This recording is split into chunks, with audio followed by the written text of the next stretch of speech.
Hi, my name's Bree. This is my first YouTube video for my channel, Green Eyed Girl Reads. It's Sunday the 29th of December 2013, so we're rapidly approaching 2014 and the time of New Resolutions. For my first video, just to kind of ease in, I thought I would do a December book haul, and then I'm hoping in the next couple of days to do a video about my resolutions for reading for 2014. So I picked out the books that I think are all the ones that I got in December, so I just thought I would go through and discuss where I got them and why I got them. The first set of books that I bought 3 books. I was away for the weekend with some of my friends from my writing group in Lorne, and somehow, even without meaning to, we always end up in a bookstore and in the op shop looking in the book section to see if there's something that we don't have yet. So the first book I purchased was a biography. It's Bertie, so that's a biography of Edward VII, and it's by Jane Ridley. So Edward VII is the first son of Queen Victoria, and he went on to be king? Right, well, yes, because he gave his name to the Edwardian era. I just assumed that. But anyway, I haven't bought a biography in a while, so when I saw this one I was kind of excited because I have this kind of plan in my head to connect this book that I read a couple of years ago called Becoming Victoria to a biography by Mary Lovell called The Mitford Sisters, which I read also a couple of years ago. So they're, one's Victorian era and one is the 1920s through World War II and beyond, I think, by the time you get to the end of the biography.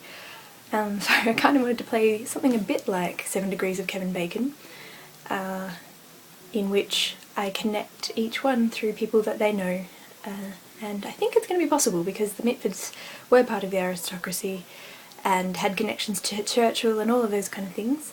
I did give my mum a book about Churchill a couple of years ago, so I could probably read that as part of it, but let's see how long it takes me to get through this one and what kind of era that I'm interested in. It's quite thick. So I'm hoping to read that early in 2014. At the moment I'm reading The Book Thief, so I think that'll take me maybe up until the end of the year, and I have a few other books that are half finished and I was trying to get my total up to 50, which is kind of what I would like to read every year but I don't necessarily get to. While I was there I also picked up 2 sets of short stories by F. Scott Fitzgerald. They are from the Alma Classics collection. And the illustrator who did the 2 covers, though they were not for these books in particular, is Georges Barbier, who's one of my favourites at the moment. And sorry, they're called All the Sad Young Men and Tales of the Jazz Age.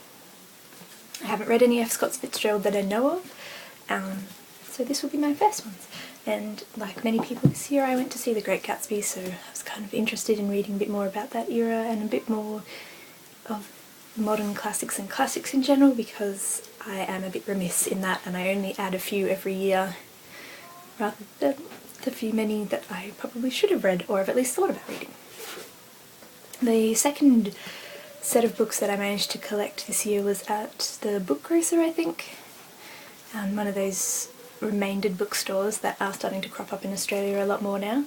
The first one was The Graveyard Book by Neil Gaiman. I really like Stardust, both the book and the film, and I also really like Neverwhere, and I haven't actually read American Gods. One day I will though. So the main reason I picked up this book was because of the cover, because I hadn't seen this cover before. I thought the Australian, or at least the one that I'd seen on the internet, which doesn't necessarily make it the Australian version, but was a blue cover with graveyard and the lead character in the front, but I really like this pretty black with gold over the top, and I will probably do some googling to find out how this cover came about, but I really liked it. It's not too thick, so I imagine it will not take me too long to read, as long as it doesn't get put too far down the to be read pile. The other book that I've collected was actually a graphic novel called Grandville Bête Noire by Brian Talbot.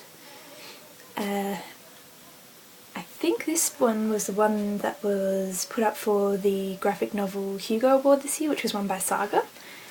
And this is actually the third in the series, but I've only read this one. But it's really, really pretty. It's all colour, and as you can see, all colour, and the world building was quite interesting. I can't remember which battle it is, but at some point the French conquer the English, and so England had been a colony or a part of the French state, and we have the Detective Inspector Larocque of Scotland Yard, who is a badger. So all the characters are drawn as animals, but there are humans, it turns out, who are seen as a lower class and sort of working in among this sort of steampunk world and detective story. You start to see like multiple layers of the society coming out. So I'd be really interested to see if there's any more. I want to track down the first two and read them at least. I'm not sure though whether I'll be able to get such an amazing deal again. I went back to this bookstore a couple of times to see if any of the others were in the remaindered stock, but this was the only one I found, and it was the only copy I found as well. So yes, but I think it's very pretty and it's a nice papery kind of fabric feel. And I'd also kind of made it a name to read a little bit more a few more graphic novels, because some really interesting ones out there that I haven't actually gotten around to. So the next book I actually got for free, The Casual Vacancy by J.K. Rowling, which I've been meaning to read for quite a while. I have a friend who is way more organised about his reading, and when we caught up in December, I don't know, 21st or something, he just had a big pile of books that he'd read and they were free to a good home, so I picked up Casual Vacancy just to see what J.K. Rowling's adult novel's like, and I'd really like to read The Cuckoo's Calling as well.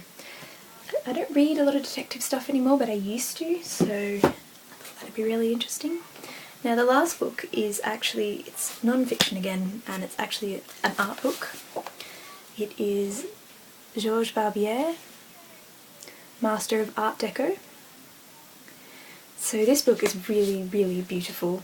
It's a soft cover with a, whatever that's called, a jacket, with a paper jacket. So the outside is a lovely metallic kind of book copy, and then the inside is black and white, but it's also an illustration by Georges Barbier. And then the book, it's published by Pi International, and I think they're a Japanese company because half of the writing is in Japanese and half is in English, and I think it's the Japanese and English translation, which I will test out because I can read some Japanese, so I might be able to figure it out. But the majority of this book is just beautiful full page colour pictures of Georges Barbier work, and Georges Barbier was also the illustrator I was talking about from the Alma Classics. Yeah, and it's just really, really pretty. It's a lot of fashion plates and costumes for the Ballet Russe, which I don't know if that's actually how you say that, but that's what I kind of guessed it was. Yeah, so it is really, really pretty, and I have already spent many, many hours looking at it. I actually ordered it because I saw it in a bookstore very briefly, and then, oh, that's kind of pretty, and I ordered it. And then I went to my friend's house and she already had it, so I spent a really large section of it that weekend looking at her book. And then since I've got my own, every now and then I just run in and have a quick look and spend some hours looking at all the illustrations and wishing for much more artistic ability than I actually have. So yes, wow, that was for 9 minutes. I did not expect this video to go for that long. So yes, that is my first YouTube video. I'm hoping as part of my New Year's resolutions to post regularly. I have been watching, so it wasn't until like November that we got decent internet, so I've only kind of been spending much time on YouTube recently. So I've started watching a whole heap of videos, and I saw the book hauls, and then I wanted to watch all the reviews, and then I watched this whole stream of videos about how to be a good booktuber. I think I'm going to break all of those because, one, I don't have any editing software yet, and I'm just recording this on my iPhone. 2, I'm probably not going to edit out all my ums and ahs. Part of the exercise is to maybe see if I can not use that so often. I'm also noticing that I'm not looking at the camera enough and all those kind of things, so yes, at this point I'm going to break all the rules. So hopefully I will get better and a bit less clumsy, and I will see you in 2014. Bye!